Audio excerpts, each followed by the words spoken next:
What up? What up? You already know this is Punch Drunk Boxing, aka Mr. Moo. Shine himself. Ladies and gentlemen, boxing been good 2024. Great fights, good announcement, drama outside the ring. Hey, yo, man, it's been a roller coaster ride 2024. It was an epic year 2023, and I'm happy that boxing has kept that momentum, has kept the eyeballs in the sport of boxing that they sustained and acquired in 2023. Ladies and gentlemen, y'all already know April 20th, we got Ryan Garcia versus Devin the Dream Haney. Devin Haney, 2-division world champion, undisputed in the lightweight division, and Ryan Garcia have yet capture a world title. This is going to be his first world title attempt to capture. And hey, it's a good fight. You know, two rivalries. Both of these guys fought 6 times in the amateurs. Ryan Garcia won 3 times. Devin Haney won 3 times. This is going to be the 7th time that they face off. But now, you know, it counts. It counts.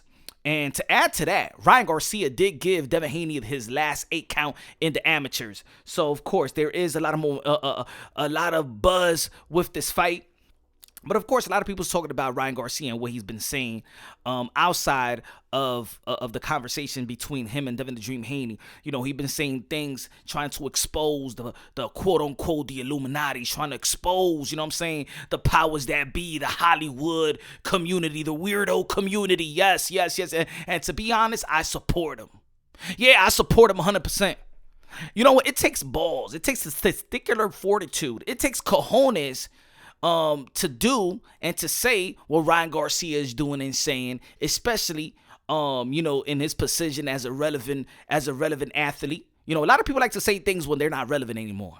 You know, a lot of people want to say things when they don't got the spotlight on them no more. But, you know, a lot of people are saying, why Ryan Garcia is saying this now? He should just prepare for Devin Haney. Like, he's not focused, man. He's not focused, man. But, hey, yo, I mean, what you think these fighters be doing throughout training camp? You know what I'm saying? Do you think they train 24/7? No.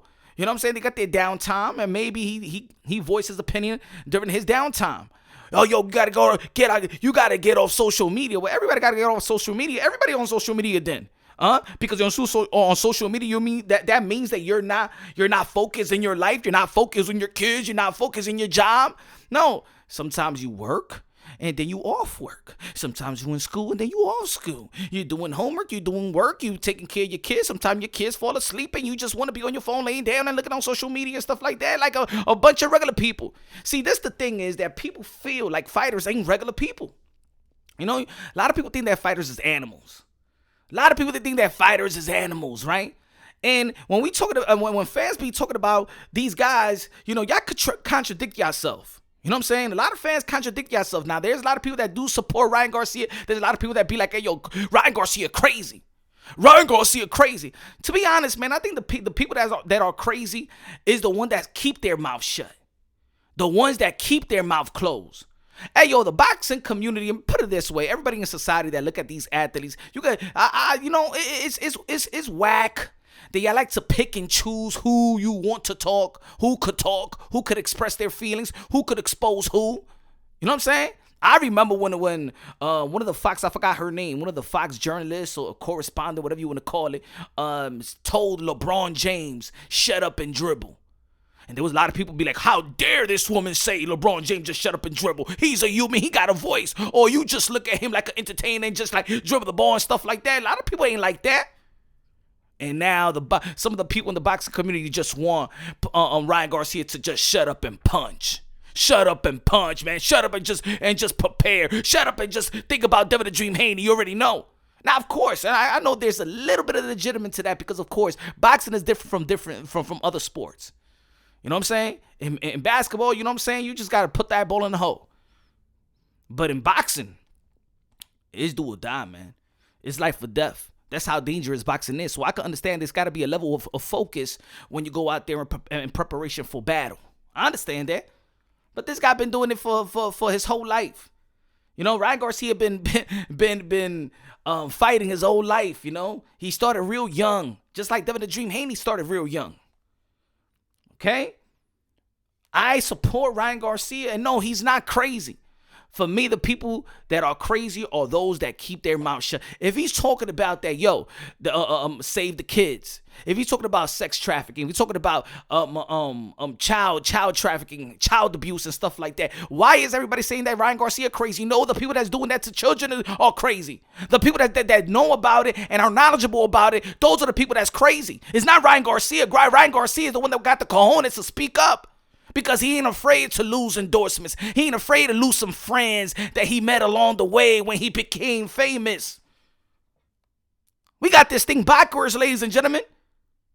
We turning abnormal into normal. And we letting it rock. Didn't we just see John Cena in the Oscar? Butt ass naked? Oh, what happened? What happened, Oscar? You don't think that children watch the Oscars? You don't think that children and the youth, you know what I'm saying, are fans of celebrities? Or you don't think that religious people, you know what I'm saying, just like to watch actors and stuff like that, and they want to see how they're gonna, earn their awards? But then we got to see John Cena half naked, Because the Rainbow Army folks say, what's a good idea, Mr. Cena? Mr. Cena, we have a great idea for you to go out there in front of the whole world. Just take your clothes off, Yes. And John Cena said, whoa. Yes, it's a good idea. Everybody will laugh. Everybody will find it funny. How many times do we have to have a celebrity come out after they don't want to indulge with the Hollywood community and tell us how weird that community is? How many times? Dave Chappelle told us that. We seen some celebrities go crazy. You remember when Dave Chappelle had that interview with the professor? Shout out to the professor. I forgot his name. I don't know. He passed away. And he said, what would make Martin Lawrence go out there and wave a gun in the middle of the street crazy? He ain't crazy. He's a strong man. What would make David Chappelle, he was talking about himself, what would make me go to Africa? What would make Mariah Carey take her clothes off in TRL? So when we listen to these people, right, we do admire their work. We do admire. I'm not going to say that all these people, just because they're famous and they're geniuses in their own craft, that they're perfect. But how many of these people is going to come out and tell us the weird society and expose the weird society? How many people going to say that to the point that we're going to be like, we're going to give these guys the benefit of the doubt because they in the room or they're in a society that we really don't know. Ryan Garcia is trying to expose what's going on in the world that is really effed up. And instead of just saying to shut up and fight, and instead of just saying, hey, yo, Ryan Garcia, man, you mental, you crazy. Every time somebody trying to expose somebody in the weird society, you want to label them as crazy. You let these people label these people that's trying to create awareness crazy. We're the crazy ones that let that happen. Time and time again, we're the crazy ones. And where are we going to stop? Where are we just going to give them the benefit of the doubt? Some people be like, hey, yo, they're crazy. They're just screaming for help. Hey, yo, yeah. They're probably screaming for help for us to support them and to listen to them and to give them the benefit of the doubt.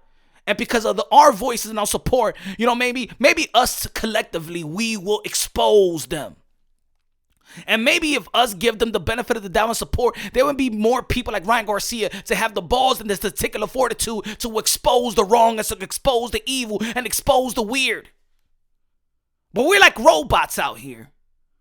We're like robots. Just like when you're trying to vote for a Republican or a Democrat or something like that. Like back in the day, they made you feel like Donald Trump is the man. Oh, yo, he's cool. He's cool when he was a Democrat. Then he switched Republican. Oh, no, he racist. He racist. Stop trying to be a robot. Stop trying to be a robot, y'all.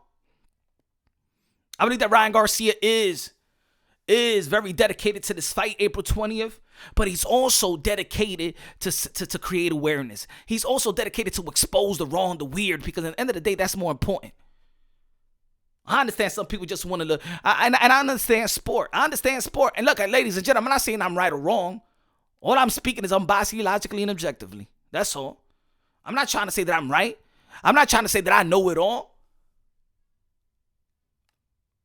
But Ryan Garcia got the time to train, got the time to take care of his family, got the time to speak out.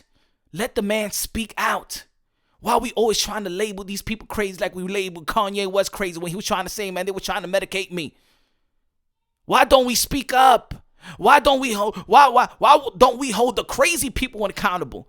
Oh yeah, but then when it's time to lock up or Kelly or Epstein or whatever his name is, or what's the other guy from Hollywood? Oh, then we want to speak up. Oh yeah, this guy's weirdo. Oh, these guys are rapists. Hey yo, these guys are sexually violating these other people and stuff like that. When Terry Crews spoke out, was it weird? Did you give him the benefit of the doubt? How many times people got to speak out? So Ryan Garcia is doing the right thing. I always say that boxing translates to life itself. You know? I like what Ryan Garcia doing. I like when Teofimo Lopez speak out and try to expose the corruption and the politics of the sport of boxing, because we talk about it. Why not the people that's in the sport of boxing talk about their own business? I mean, we say that as a boxing fan. We always be like, hey, yo, this is politics, yo. There's so much corruption in the sport of boxing. And as soon as a guy like Teofimo Lopez is saying, hey, yo, this is effed up, y'all. This is politics and corruption in the sport of boxing. You be like, he's weird. He's crazy. He's mental. But you could say it. But you're not even in the business of boxing. He is. He see it firsthand. But you don't want to give him the benefit of the doubt. It's easy to call somebody crazy. No, you the crazy one, damn it. You the crazy one. How about that?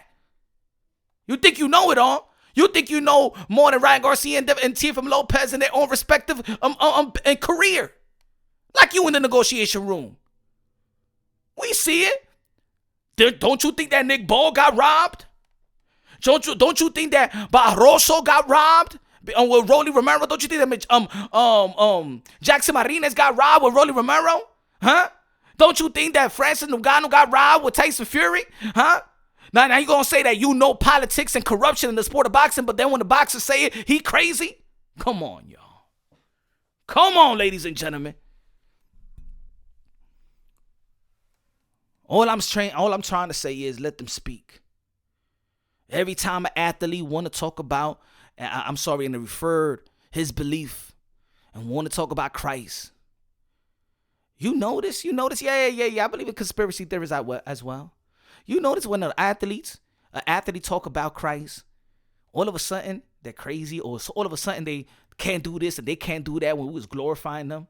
You remember with Tim Tebow? I don't know if y'all, I know it's the boxing channel. Tim Tebow was the man in college. Heisman Trophy after Heisman Trophy. Came to the professional level and then did his thing in the playoffs and stuff like that. But you know what? You know what he was doing? Every time he scored a touchdown, every time you see Tim Tebow, he's praying to God. He got that one knee down, praying to God Almighty. You know what he was doing? He was converting a lot of young people.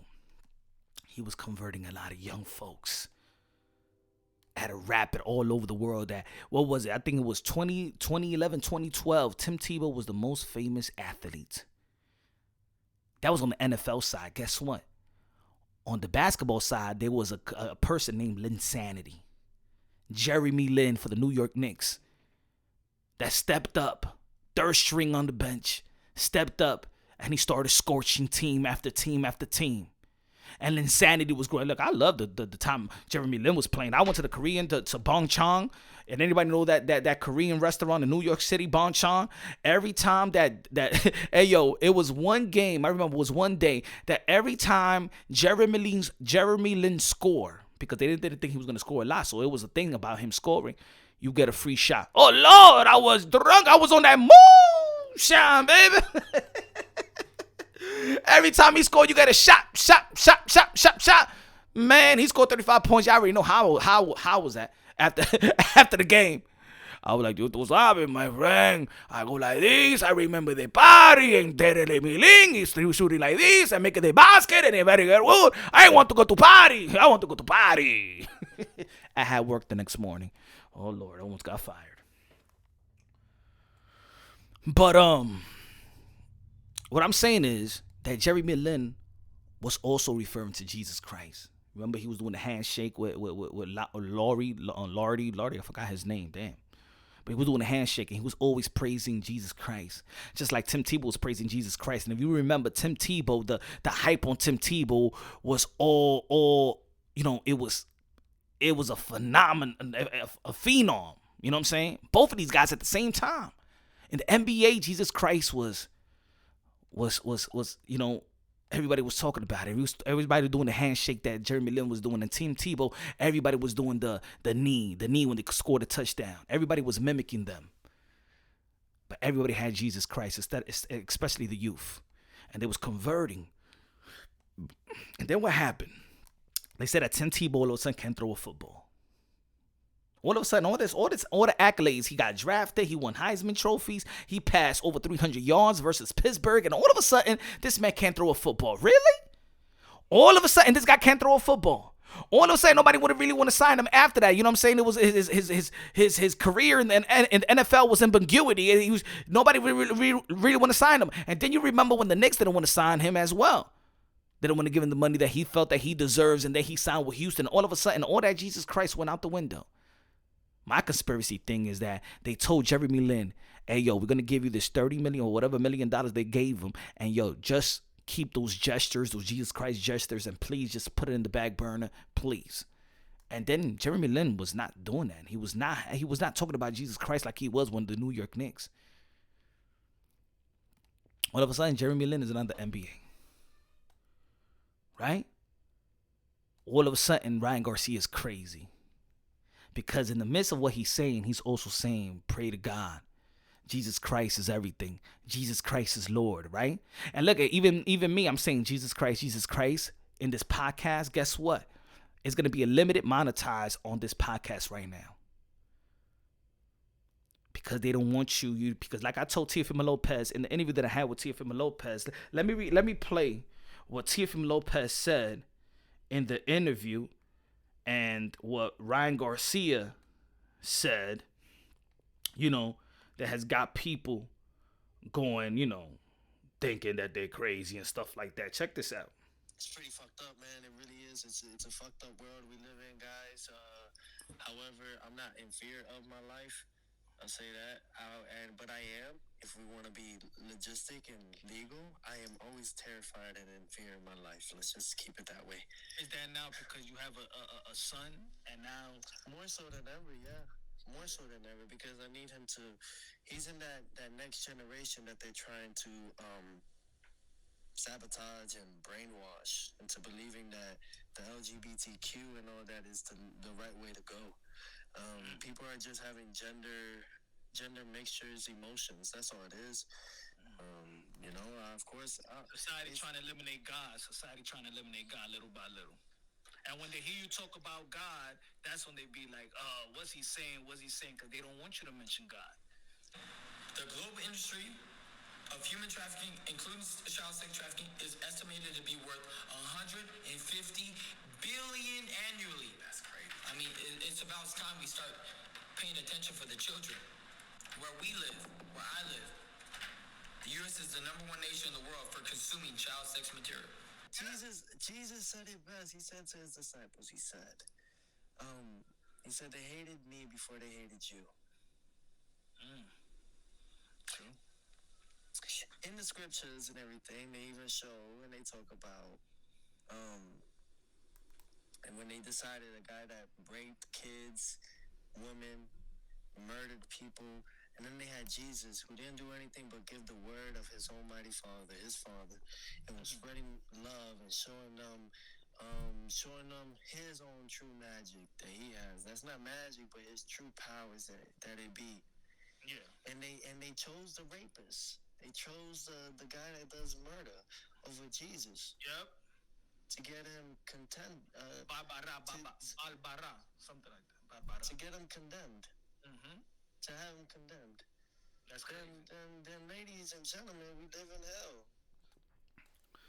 You heard him. That was Teofimo Lopez and Ryan Garcia, right? They got strong opinions. But their opinions is in the right. It's a positive opinion. It's a positive outlook. Yet these are the fighters that if I tell you who's crazy in boxing, you will mention Ryan and you will mention Teo. As a matter of fact, you will mention that Teofimo Lopez is crazy and Ryan Garcia is crazy before you mention that Gervonta Tank Davis is crazy. But let's not forget, I'm not trying to like disrespect or anybody, but let's be honest. You will label Teofimo Lopez crazy before you will label Gervonta Tank Davis crazy, but he was the one that went viral by physically abusing his baby mama. Am I right? Am I lying? You will label him crazy more than Earl Spence that, I'm not going to say that DWI, the DWI that he got drunk and stuff like that and crashed the car or whatever and stuff like that. But you would label Teofimo Lopez more crazy than that. Right? Every time when somebody, look, and it's just like I told Teofimo Lopez, the more that you speak about God, the more they want to label you as crazy, mentally unstable, incompetent. Now, of course, I'm not going to say these guys are perfect in the ring. I believe that Teofimo Lopez has done great things in the sport of boxing. You already know 2-division lineal champion, should be recognized as 2 undisputed world champion when he beat Vasily Lomachenko. When Vasily Lomachenko was regarded pound for pound, 1, 2, 3. You can flip it around in the lightweight division, and then he went to the 140-pound division. Yes, he lost his title versus George Kambosos, but he stepped right back up. Beat Sando Martin, who retired, Michael Garcia, and beat Josh Taylor, that was the undisputed, never lost. Just vacated his belt because he didn't want to pay no sanctioning fees. But we recognize, the real ones recognize Teofimo Lopez as 2-division undisputed, the first guy that did it in the 4-belt era. But what I respect about these guys is that they're willing to speak truth, fearless, not care about endorsement. Because once you have God in your heart, you ain't afraid of nobody. You ain't afraid of any potential consequences that this world has for you. God first, everything second. At the end of the day, your career is going to end. At the end of the day, your life is going to end. So you want to be as faithful as you are to your craft, but more so, you want to be faithful to the morals. You want to be faithful to God. And I know there's a journey. I'm not saying that these guys are perfect or I'm perfect. I speak about God all the time. Here, there's some struggles within the relationship with God because, of course, the temptation of life. The temptation of having what you felt, what you think is a good time when you go to the bar, you go to the lounge and stuff like that. Indulging in alcohol, indulging women, indulging things like that, that is not godly in reference to what's supposed to be godly, But these guys ain't criminals. You ain't hearing Teofimo Lopez and Ryan Garcia getting locked up. You remember when Manny Pacquiao? You remember what they did to Manny Pacquiao, y'all?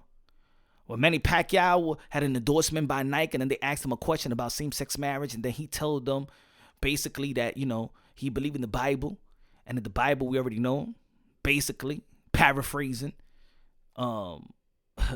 is Adam and Eve, not Adam and Steve. He's basically was saying that animals are are smarter than humans because even animals know the difference between male and female. And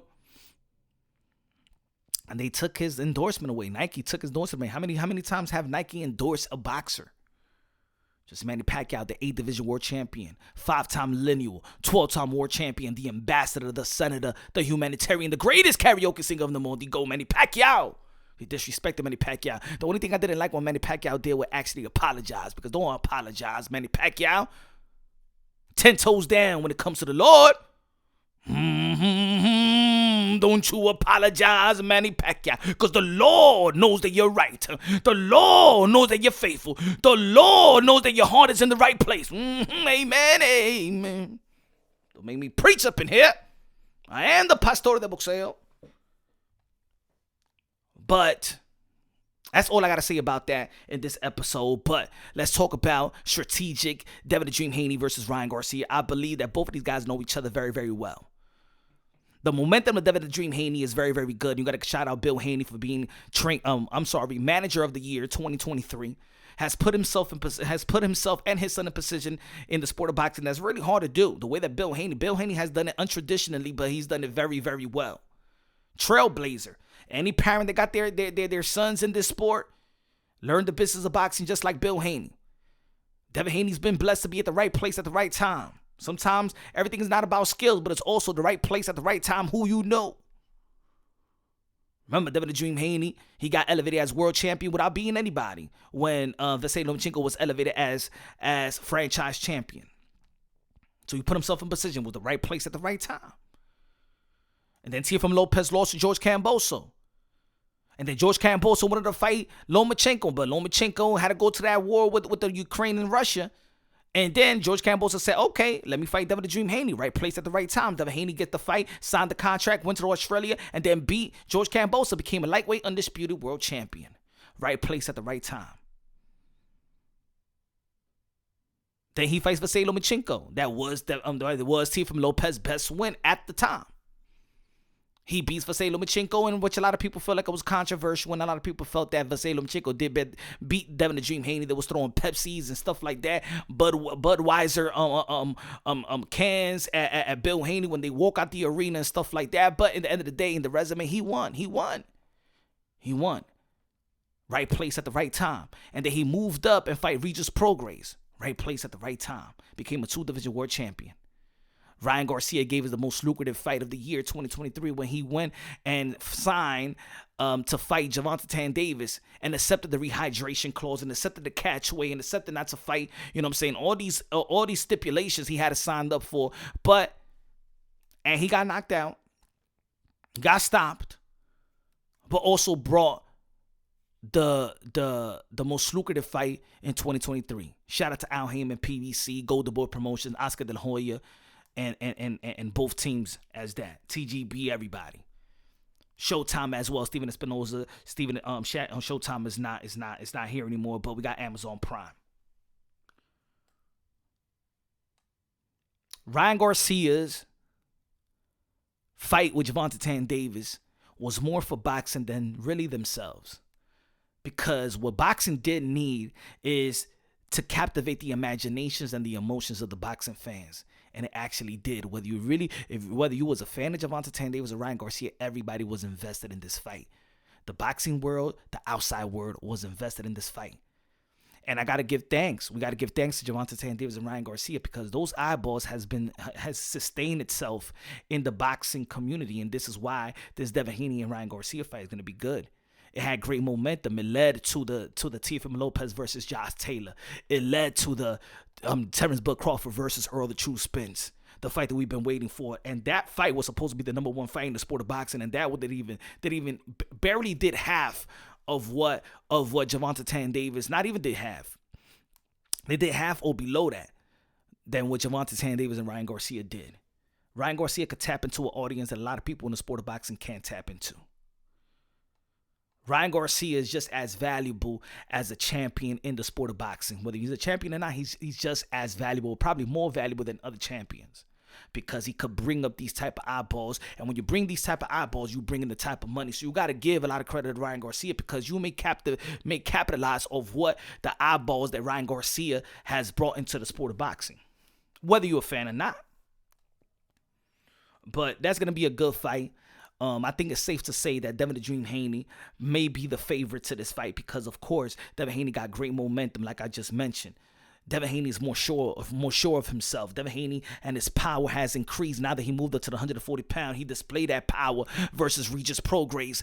Ryan Garcia already got power, already got speed. You already know he got that freakish speed, got that freakish power. But you know what? Quickness beats speed. Is that the right thing? Quick beat speed or quick beat fast? I could see this fight going I could see this fight going. And I know it's not, both of these guys are orthodox. They're not southpaw. But I could see, because there is a lot of quickness, there's a lot of fighting, there's a lot of good footwork in this fight. I could see this fight maybe resembling something like a Vasily Lomachenko versus Gary Russell. I could see it.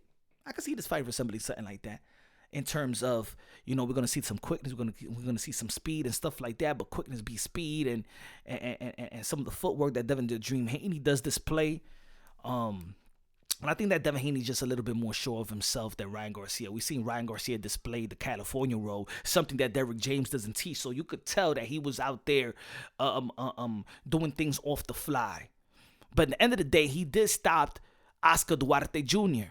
And let me tell you something about Devin the Dream Haney and Ryan Garcia. And some of these fighters that we could compare. Ryan Garcia still, as a non-champion, I think got more pressure on Ryan Garcia than Devin Haney got pressure. Because Devin Haney is not a knockout artist. So when you saw the display of his power that he dropped Regis Progress, oh my God! Oh Lord! Wow! When Ryan Garcia dropped somebody, that's normal. Think about it. Ryan Garcia got critiqued by knocking out somebody in the 8th round. You know what I'm saying? like what? Like he knocked somebody out in the 8th round and he still got critiqued like this? Everybody was talking about like if he lost. That's the type of pressure that Ryan Garcia get. I think people expect more from Ryan Garcia than Devin the Dream Haney. Even Devin the Dream Haney has been more accomplished than Ryan Garcia. That's just the truth. Because if Devin Haney knocks somebody on the 8th round, they'll be like, oh my God, Devin Haney's power. Oh my God. Ryan Garcia does it and is like, okay. Why you doing that shoulder roll, man? But he knocked the dude out. Why now? I don't know. Ryan Garcia ain't look right. Man, this guy barely won a round. Oh no. It's weird. There's a lot of pressure with guys like Gervonta Davis and Tio and Ryan because they got the natural speed and power, you know. So that when they do the same thing that Devin Haney does, you know what I'm saying? Like think about it. Gervonta Davis fought like Devin the Dream Haney when he fought Pitbull Cruz. Oh man, he lost, man. Man, come on, man, because he didn't display that type of power, right? He didn't overwhelm Pitbull Cruz with power, right? It's crazy. But that's gonna be a good fight. I think it's a 50-50 fight to me. I think Devin Haney got better momentum, but they know each other very, very well. I think it's not an analytical type of fight, if you understand what I'm trying to say. It's not that analytical. They know each other more than anybody else, more than any other opponent that they ever face. So you may say probably that Devin Haney is good, but maybe Ryan Garcia knows something about Devin the Dream Haney and know how to neutralize Devin Haney more than anybody else. Remember, like I said in the beginning of the live, I said that Ryan Garcia gave Devin Haney his last 8 count. So there's some holes. Maybe the same hole that was there in amateurs. Maybe the same holes that's there in the professional level. Vice versa. This past weekend, we saw Anthony Joshua KO Francis Ngannou. Y'all already know how I felt about Tyson Fury embarrassing the heavyweight division of this era. Tyson Fury embarrassed himself, embarrassed boxing, embarrassed the heavyweight division of this era. And AJ needed to do what he did this past week, this Friday, and knock out Francis Ngannou, the baddest man on the planet. Francis Ngannou, he knocked him out in the 2nd round with a beautiful right hand, thunderous right hand. I love the win. It was incredible punch. It was incredible. It was not that it was an incredible win. No. Let me rephrase that. It's not an incredible win. It's an important win. It's a very, very important win. Now, why do I say it's an important win? I know that Francis Ngannou was still a novice. Francis Ngannou was 0-2 in the professional level. He's 37 years old. All right? It's not that I was like, oh my God, AJ, what a that knockout or that victory doesn't go in the lines of the great heavyweight victories of the history of the sport of boxing. No, it doesn't. But it was important. I'm actually glad that Tyson Fury and Alexander Usyk didn't fight before this fight. Because let me tell you like this, ladies and gentlemen. If that fight would have came through fruition, Tyson Fury versus Alexander Usyk, I love the boxing gods because they came through. Because if Tyson Fury would have beat Alexander Usyk and became undisputed heavyweight championship of the world, then half of the people still would have it in their back of their head that Francis Ngannou beat Tyson Fury. So the undisputed should be Francis Ngannou, if you understand what I'm trying to say. Anthony Joshua, this was not for him. That knockout victory was not for him, even though that he's going to capitalize off that victory, of course. People love perception. People love he created an illusion so he could sell the perception that he is the baddest heavyweight of the planet right now. No, not yet. Not yet. He needs to beat the winner of Alexander Usyk and Tyson Fury. He already lost to Alexander Usyk twice. He will have to beat Tyson Fury if he beats Alexander Usyk to be the baddest man. But his victory was just as important because it was gonna mind F a lot of people. Now, when we watch Tyson Fury versus Alexander Usyk, then we're not thinking about Francis Ngannou. It still would have looked bad. It still would have had a lot of questions. Anthony Joshua did right for boxing. It brought the respect back to this heavyweight division as being the weakest heavyweight division in boxing history.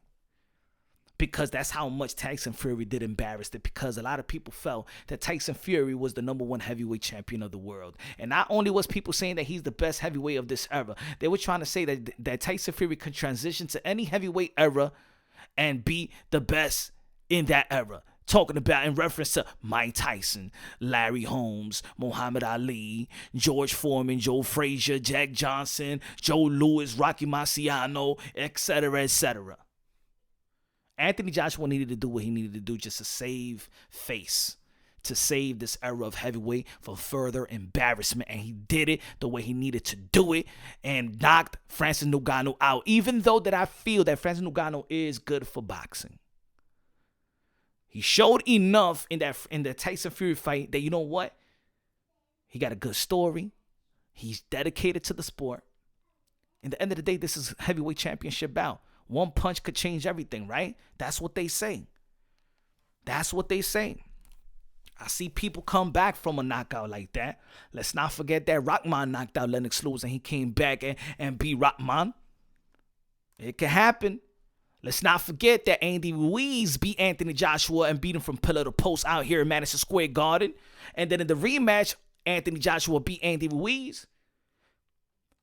Talking about the heavyweight division, shout out to Joseph Parker. Woo! Joseph Parker, active, beating the Big Bang. The Big Bang that knocked out Joy Joyce twice. Joy Joyce that beat up Parker. Parker that beat up Anthony Joshua and Deontay Wilder. Joseph Parker. Mr. Parker. Wow. Can Joseph Parker, I believe that Joseph Parker probably have the second best resume in this heavyweight era. I would like to see a fight with Joseph Parker and Alexander Usyk. I would like to see a fight. I would like to see a rematch. You already know he beat Andy Ruiz as well. This is the heavyweight division that could, you know what I'm saying, if you can mix and match it, it's actually nice division. Like, yeah, there's no Mike Tyson in it. There's not, but there is a lot of, that's always been the heavyweight division, though. Ain't nobody was undefeated as a heavyweight. Muhammad Ali wasn't undefeated. Vander Holyfield wasn't undefeated. Riddick Bowe, Lennox Lewis, Mike Tyson wasn't undefeated. George Foreman, Moore wasn't undefeated. Joe Frazier wasn't undefeated. Ken Norton wasn't undefeated. This is how heavyweight boxing goes.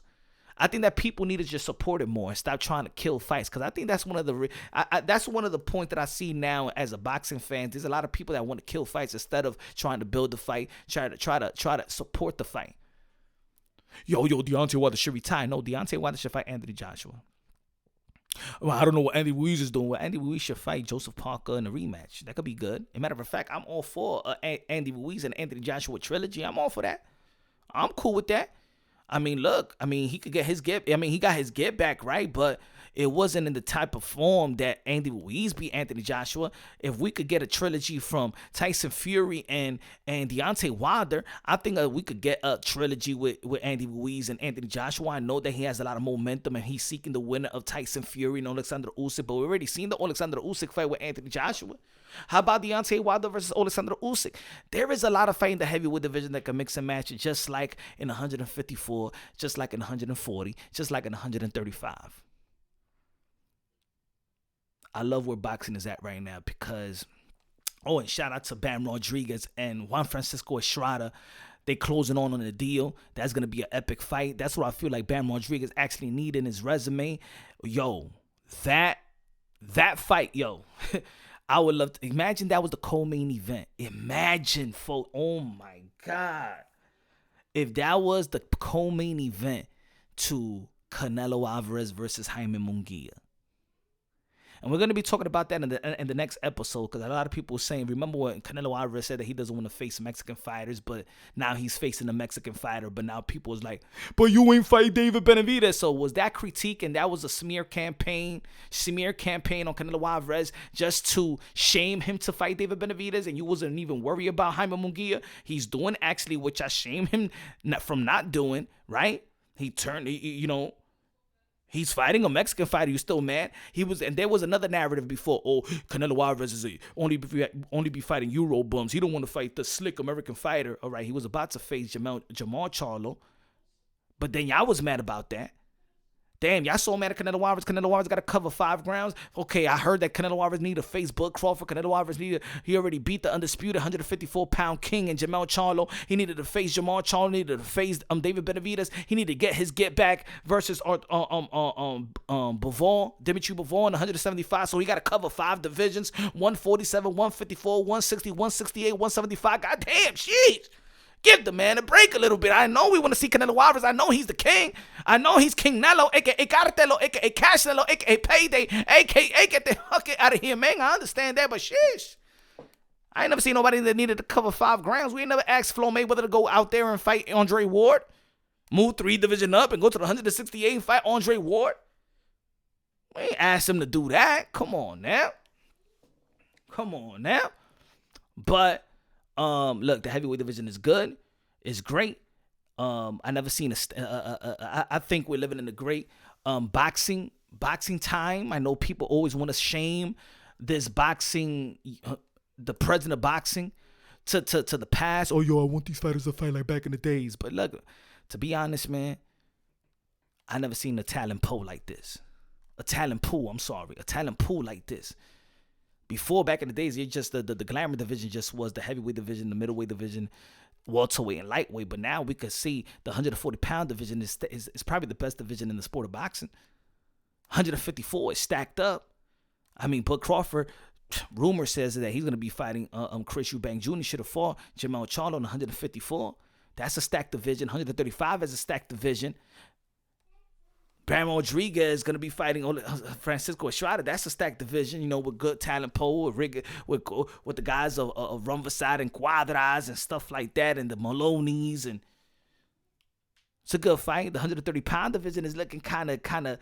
The 126-pounder moving up. Shout out to Raymond Ford by capturing that world title. What a beautiful performance by Raymond Ford. Shout out to Coach Anthony as well. Boxing is alive and well. Let me know what you think about what we was talking about earlier, man. Leave the comments, share this episode, share the channel. Y'all can follow me on Punch Drunk Boxing YouTube channel. Follow me on Punch Drunk on Twitter, formerly known as Twitter is X, TikTok Punch Drunk, Instagram Punch Drunk Boxing. Let's go, baby. On to another episode, man. Love y'all. Y'all already know, man. God first, everything second. Fight plus survive equals true champions. Next episode, we're going to be dialing in on this Canelo Alvarez, Jaime Munguia, what David Benavidez should do.